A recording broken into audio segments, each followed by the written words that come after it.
the mystery of what happened to Bud Light has been solved. I'm sure you heard by now that the new ambassador of the brand, the face of the beer, is TikTok drag queen star Dylan Mulvaney. And there's been quite a bit of backlash. And now we have this newly surfaced clip of Bud Light's Vice President Alyssa Hirschsneed explaining her plan to destroy the brand. I'm a businesswoman. I had a really clear job to do when I took over Bud Light. And it was, this brand is in decline. It's been in decline for a really long time.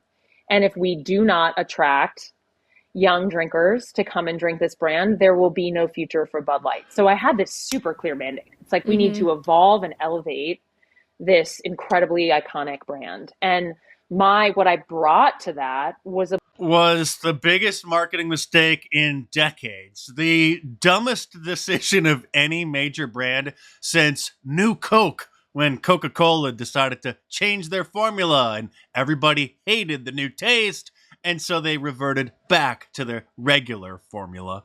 What does evolve and elevate mean? It means inclusivity. It means shifting the tone. It means making it gay. Having a campaign that's truly inclusive and feels lighter and brighter and different and appeals to women and to men. And representation is at sort of the heart of evolution.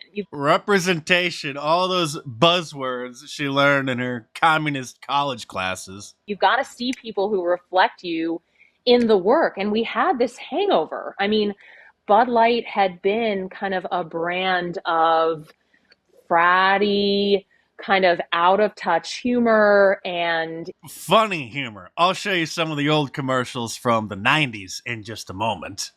It was really important that we had another approach. Yes, well, your approach might have just literally ruined the entire brand. Here's what Bud Light commercials used to look like.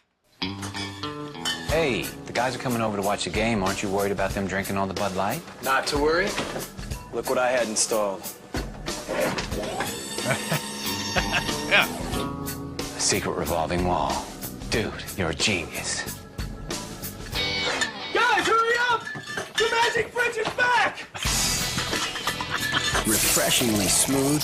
Here's just one more. When society was normal, before wokeness, before cell phones, before social media. Do that screwdriver too? I'm in.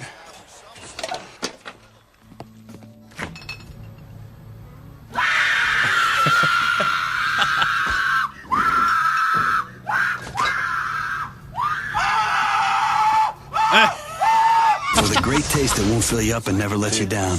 Right, yep. Pliers.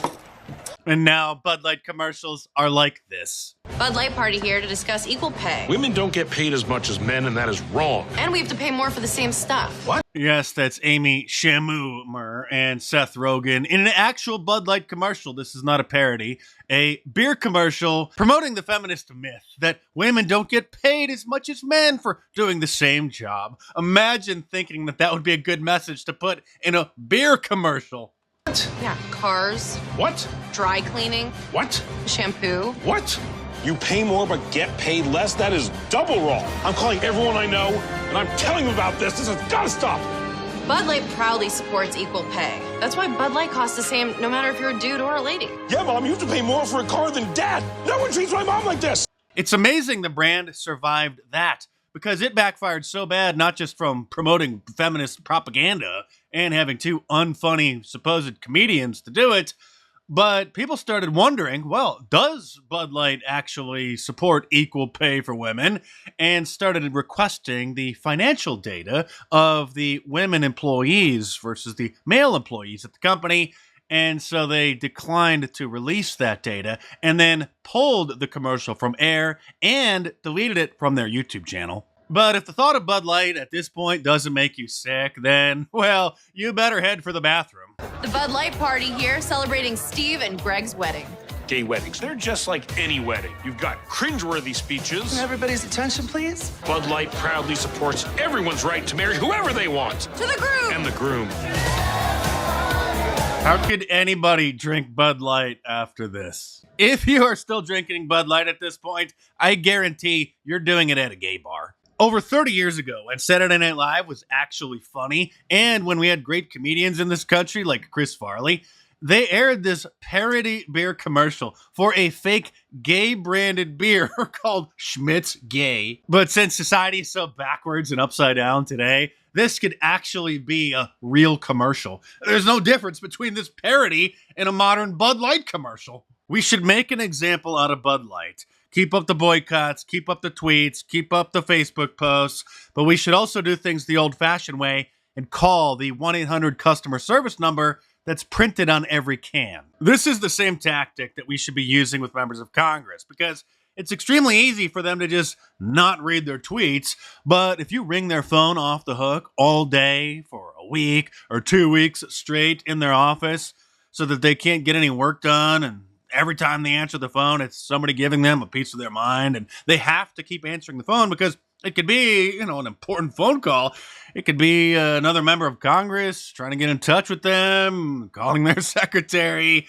And so we should start doing things the old-fashioned way. I probably shouldn't show the Kid Rock clip and what he did with his extra cases of Bud Light to dispose of them. You probably have seen it. I'm actually surprised that Instagram didn't take it down and claim that it was an incitement to violence. And with the money you'll save from not drinking Bud Light, you should order my new Conspiracy Theorists Were Right shirt or my Donald Trump political prisoner mugshot shirt, available from markdice.com, or click the link in the description below. And like all of my designs, they're available to t-shirt, long sleeve, and a hoodie, and a whole bunch of different colors as well. So head on over to markdice.com or click the link in the description below and check them out.